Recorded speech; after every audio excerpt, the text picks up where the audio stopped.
இத மாதிரி ஒரு ஆட்டோக்காரர் ஒரு கர்ப்பிணி பெண்ணை ஆட்டோல ஏத்திக்கிட்டு ஹாஸ்பிட்டலுக்கு போறான்.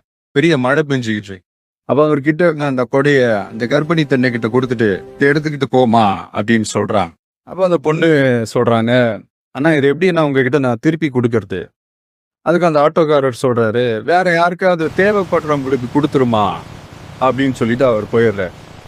அந்த கர்ப்பிணி பெண் அந்த கொடையை எடுத்துக்கிட்டு ஹாஸ்பிட்டல் வாசலுக்குள்ள போகும்போது அந்த வாசல்ல ஒரு பெரியவர் மழைக்கு பயந்துகிட்டு அப்படியே கை கட்டிக்கிட்டு நின்றுட்டு இருக்கிறார்.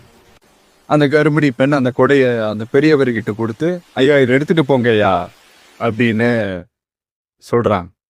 அதுக்கு அந்த பெரியவர் இதே மாதிரி கேட்கிறாரு, அம்மா நீங்க யாருன்னு எனக்கு தெரியாது, எப்படிமா இந்த கொடையை நான் திருப்பி உங்ககிட்ட கொடுக்குறது?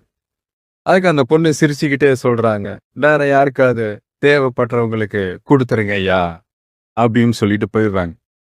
உடனே அந்த பெரியவர் கொடையை எடுத்துக்கிட்டு பஸ் ஸ்டாப் வர்றாரு. பஸ் வருது. ஏறி போகும்போது அங்க பாக்குறாங்க ஒரு பூக்கார அம்மா பூவை வச்சுக்கிட்டு ஒரு அட்டையை இப்படி மழைக்காக பிடிச்சிக்கிட்டு உட்கார்ந்துட்டு இருக்கிறாங்க.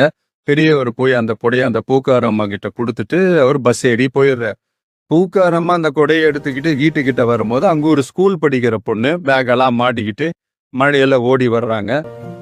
அவங்க போய் அந்த ஸ்கூல் பொண்ணு கிட்ட கொடையை கொடுத்துட்டு, மழையில நனையாதம்மா இதை எடுத்துக்கிட்டு போங்க அப்படின்னு சொல்றாங்க. அந்த பொண்ணு தேங்க்ஸ் அப்படின்னு சொல்லிட்டு கீத கிட்ட வரும்போது அந்த பொண்ணோட அப்பா பதட்டத்தோட வாசல்ல நின்றுட்டு இருக்கிறாரு. பொண்ணு மழையில நனைஞ்சிக்கிட்டு வரணுமே அப்படின்ட்டு.